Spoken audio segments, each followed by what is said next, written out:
అవినాష్, చెప్పుమా. దగ్గరలో ఉన్న మెడ్ప్లస్ కు వెళ్ళి మెడ్ప్లస్ బ్రాండ్ మెడిసిన్స్ అని అడిగి కొనుక్కునరా. అక్కడ 50 to 80% తగ్గింపుకు వస్తుంది. మీరు తీసుకునే అదే మందులు, అదే నాణ్యమైన మందులు, కానీ సగం ధరకే. జార్ఖండ్ 14వ ముఖ్యమంత్రిగా హేమంత్ సోరెన్ ప్రమాణ స్వీకారం చేశారు. ఇటీవలే జరిగిన అసెంబ్లీ ఎన్నికల్లో జేఎంఎం కాంగ్రెస్ కూటమి విజయం సాధించింది. నరేంద్ర మోదీ ప్రపంచనాన్ని ఎదుర్కొని నిలబడ్డ నాయకుడిగా నీరాజనాలు అందుకున్నాడు హేమంత్.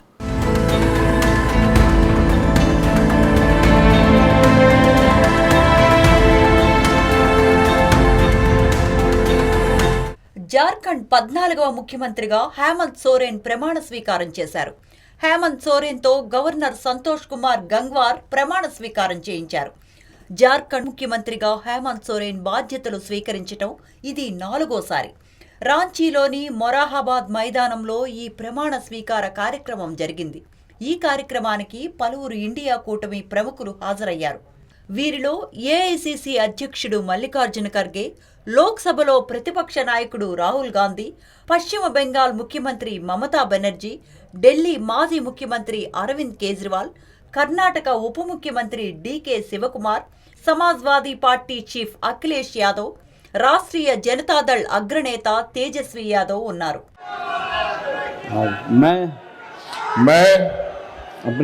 हेमंत सोरेन सत्यनिष्ठा से प्रतिज्ञा करता हूं कि जो विषय झारखंड के राज्य के मुख्यमंत्री के रूप में मेरे विचार के लिए लाया जाएगा अथवा मुझे ज्ञात होगा उसे किसी प्रकार व्यक्ति या व्यक्तियों को तब के सिवाय जबकि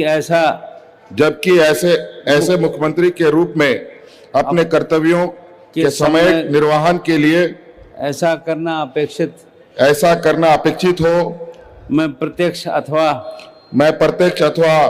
अप्रत्यक्ष रूप से संसूचित या प्रकट नहीं करूंगा. జార్ఖండ్లో ఇటీవలే 2 విడతల్లో శాసనసభ ఎన్నికలు జరిగాయి.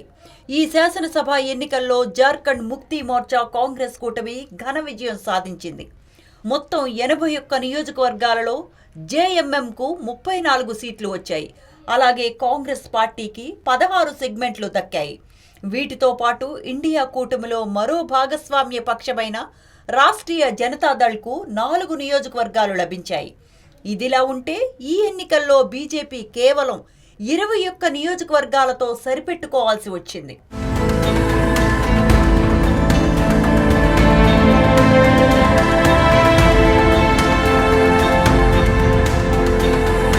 ఈ ఏడాది జనవరి 31న మనీ లాండరింగ్ కేసులో హేమంత్ సోరెన్ను ఈడీ అధికారులు అరెస్ట్ చేశారు. దీంతో ఆయన జైలు పాలయ్యారు. దాదాపు 5 నెలల పాటు ఆయన జైల్లోనే ఉన్నారు. జైలు నుంచి విడుదలైన తరువాత హేమంత్ సోరెన్ మరోసారి ముఖ్యమంత్రిగా బాధ్యతలు స్వీకరించారు. అటు తరువాత జరిగిన ఎన్నికల్లో జేఎంఎం కాంగ్రెస్ కూటమి తరపున ఆయన రాష్ట్రమంతా విస్తృతంగా పర్యటించారు. బీజేపీయేతర ముఖ్యమంత్రులను జైళ్ల పాల్చేయటమే ఒక పనిగా కేంద్రంలోని నరేంద్ర మోదీ ప్రభుత్వం పెట్టుకుందని హేమంత్ సోరెన్ ఘాటు వ్యాఖ్యలు చేశారు. అంతేకాదు మొదట్నుంచి జేఎంఎంకు గట్టి మద్దతుదారుగా ఉన్న ఆదివాసీలలో చిచ్చు పెట్టడానికి బీజేపీ సర్కార్ కుట్ర చేసిందన్నారు. జేఎంఎం సీనియర్ నాయకుడు చెంపై సోరెన్ను బీజేపీలోకి చేర్చుకోవటమే ఇందుకు ఉదాహరణ అన్నారు హేమంత్ సోరెన్. దీంతో జేఎంఎం నాయకుడు ప్రచారానికి ఆదివాసీలు బాగా కనెక్ట్ అయ్యారు. అంతిమంగా శాసనసభ ఎన్నికల్లో జేఎంఎం కాంగ్రెస్ కూటమికి విజయం సాధించి పెట్టారు.